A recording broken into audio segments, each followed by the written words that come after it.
some people they really get very ignorant when I say I don't drink water as you know it, because I don't drink bottled water, alkaline water, spring water, none of those processed waters by any type of human means at all. My water is processed through the tree, through the plant.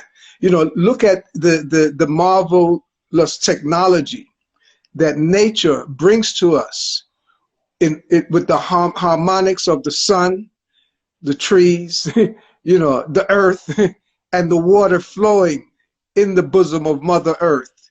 For the sun to actually elevate that water, you know, because the coconut, that water is coming from the sea. You know, the coconut trees grow abundantly by the seashore in the tropical regions. So for the coconut water, the sun to actually pump that water from the sea, you know, from Mother Earth through this tree, this coconut tree, which is it's a male energy, it's an obelisk, it's a phallic, you know. So the harmonics of, yes, of the mother, you know, and the father, the son, the Mother Earth, the father, son, working with this energy, this masculine energy, to get the water of life from the sea, from the rivers, from the lake, from the spring, from wherever that water is found. That's why the coconut tree itself, as it is above, so it is below. So as deep as the heights. So it's going down and pulling this water out, but it's not just pulling the water out, it is filtering it. It is the perfect filter. It's filtering the water. And we're talking, you could see the ages on a coconut tree. You see the branches where you know, where they've been broken. You know, a 40, 50-year-old coconut tree still doing that work and bearing, you know, a good solid 300 coconuts every season. You know, and some of them have 2 seasons. You know, there's a brother in Yard right there up by, I think it's right where Sister P place is, right by St. Margaret's Bay. You know, where, you know, its coconut trees are sitting in a lagoon. And the trees just keep producing 2 tree crops a year. You know, within months, you harvest a tree. So it's a pump. It's pumping water out of the lagoon right by the seashore, you know, and packaging it. Look at the packaging, what we call a coconut. It's a package. It's a package. No plastic, no nothing, no, you know, human technology involved in these marvelous nuts. And it's hermetically sealed. You puncture a young coconut and the water just spouts out. It comes right at you. So look at the similarities between that and mother's milk that comes from our mother's breast. The coconut, the breast of the earth. Mother's breast, when that milk is ready and baby comes close, that milk just pops right out, direct in the baby's system. You know, same thing with and you know, just like mother's milk, after an hour or 2 being exposed to oxygen, it oxidizes. So it will spoil. The coconut water will spoil unless you put it at a very extreme low temperature to maintain it. You know, so it is perfect water for human consumption. And not just the coconut water. We can come down, you know, the hierarchy. The coconut water is the highest, the higher heights. You know, it has more electrolytes than any other food. So it hydrates the body and it electrifies it. So this is where the concept of electrical food comes from. It's the moisture, it's that current, it's that stream. You drink coconut water first thing in the morning on an empty stomach, you will feel an inner acupuncture taking place. It's like needles and pins going through all the cells. You feel that electrical current, that electrical charge, you know. So for us to try to bypass that and deal with water from an alkaline machine, a reverse osmosis machine, a distiller, and all of these things, those are poor imitation technology. They cannot come anywhere close to the technology of Mother Earth. So as you come down the hierarchy and you see the next most electrolytic food is the melon, the watermelon. You know the queen of our English. When them say watermelon, No mistake. So don't tell me I don't drink water, and the Queen tell you that even me just eating a watermelon, I'm actually drinking water because it is 99% water. So it's a melon flavored water. Well, once you got into this whole concept of juice, you missed the point. When I drink what you call orange juice, I am drinking orange flavored water, pineapple flavored water, cucumber flavored water when I'm drinking these juices. So we need to demystify and come home straight up with all of this stuff. Water is water. So whether you use a mechanical pump to pump the water from a lake to bring it through your pipe, how can you even equate that or negate, period, the fact that a coconut tree does that same job and even better, pump the water out of the same lake that you put that sump pump in there to pump the water. Are you going to tell me that's not water because it actually came through a coconut tree? Come on, humanity. Time to snap up. Time to snap up. No, this fake civilization, well, you see it's on its way out. So, bless up, give thanks to them for all that they have done, to keep things on a certain level. So we still, on survival, but, we are take over now, take it to the higher heights, and we bringing back all the old time tradition. So we gotta go plant coconut trees now. Let's set up your coconut groves, all in the tropics, and the watermelon patch, and all of these foods that generate all of this high density moisture for us. It is water, and the plants can feed the world. The plants can produce enough water or filter enough water to make sure that 7-8 billion people are satisfied. We just have to stop murdering the forests. Let's just stop chopping down the coconut trees and all these other trees. Well, they've learned their lesson, chop down all the redwood in California forests to graze cows, cattle. And you see right now, the cost of cattle, you can't even get it back by selling it, in prime steak at big money. It don't even balance back out the book. So, hey, they dealing with economics, then better wake up, So this is lifenomics here that come into them. Nature produced the perfect food factory.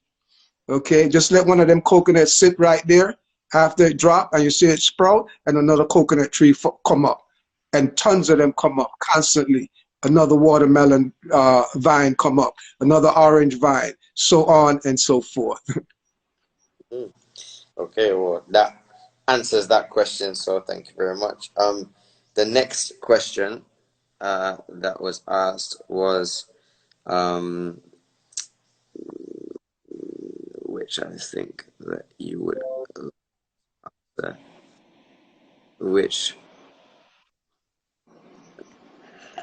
And let's do this one actually. This one's not just a health-based one. This is a you-based one. There you go. No, not that one. No, not that one. Different one. Yes. What? Favorite memory? Yeah. Well, I mean, I have so much memories. But we forget them, we forget them so I can live right now. I'm constantly in the present. So my favorite memory is this moment right now and here. So, I just forgot that moment too already. Look at that. So them something them. The past or dreaming the future. I just live right here and know. Yes, there's lots of memories. A lot of them come in and out, but I'd say the favorite. We can't even go back so far, Can't even go back so far. Let me see. I would say, if I have to really just pick out something, I would say is when I went. Well, actually, I had two. When I went to Ghana.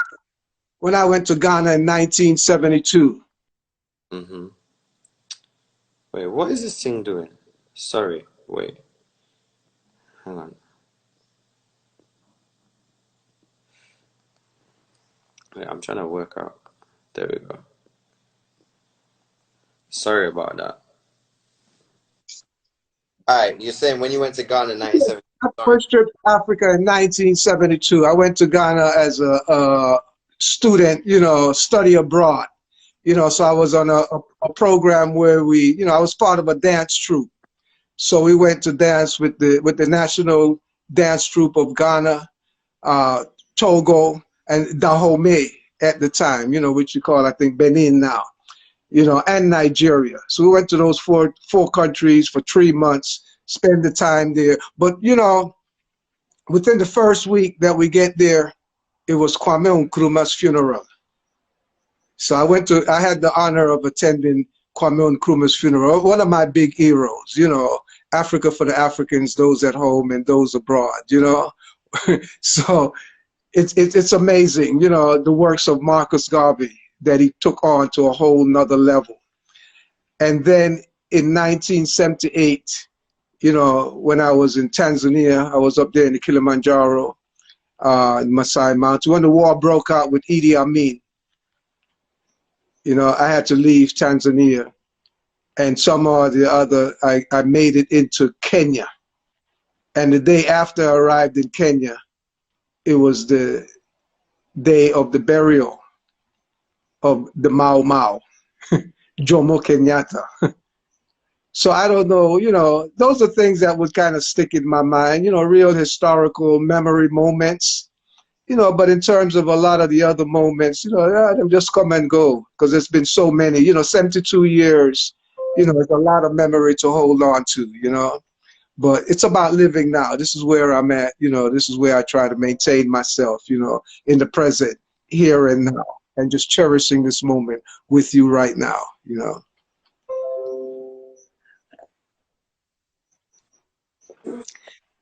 Yes, I don't know, Shaka, if you're still there, but, you know, may I hear still? And, you know, in the meantime, you know, I would, you know, there was another question kind of pop up. I'll just take the liberty to answer that question. And the question is, what oil do I use in my hair?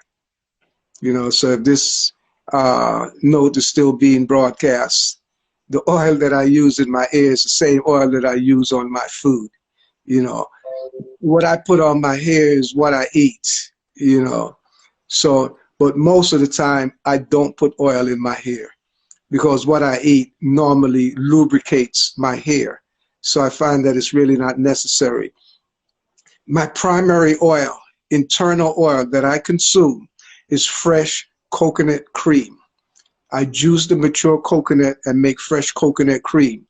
So I would put that into my hair. Fresh coconut cream, that white cream, put it in my hair, go outside in the sun, and within an hour, I'm dripping oil, fresh oil, and I'm licking it. I'm licking it because it's the same oil me eat. I don't put no oil on my hair that make me not eat, you know. And then my next choice, the only processed oil that I use is olive oil. It's olive oil, extra virgin, cold press, you know, organic olive oil. It's from the actual fruit itself. It's not from a seed, it's not from a kernel, it's from the actual fruit, the fat from the fruit that has been pressed. And it doesn't have to be pasteurized, it doesn't have to be cooked, you know. So as far as that is it. You never see no other oil in my place, you know, on my plate, in my hair, you know, in my system. Somebody asked, that somebody is me, asked, what is melanin? Yeah, come. Yeah, well, on that note, you know, let me feed my melanin, because really, when you call the Shaka, when you call me and ask me if I want to be on with you live, because you're coming on live, you caught me in this time right here. You caught me in this time, feeding my melanin.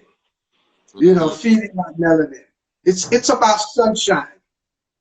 It's about sunshine. This is melanin. This is melanin enhancing foods right here. You know, sunshine food. You know, I eat the sun. I eat the sun. I eat my melanin. I keep it moving. I keep it growing. I'm out in the sun. We're under lockdown, but you can go out and exercise every day for an hour and a half. So when do I go out and exercise? I move out right before 12. And I make sure I'm in the middle of that intense heat, that high noon heat that is just coming down. And I say every day you come in, my melanin is getting richer. And you're 70, you're 72 and you still exercise? Well, yeah, I'm going to still exercise. Yes, of course. Of course, we exercise every day. So now, you know, I'm just walking, you know, because, you know, I'm trying to keep a certain pace because I'm not really consuming that much. And also, I don't want to get out there and burn it too fast, you know. So I walk for an hour and a half, high in the intense middle of the sun burst, and just sweat. It's about breaking that sweat.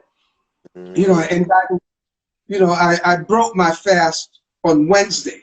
I was on an indefinite fast. I went to 21 days and realized that I need to recalibrate.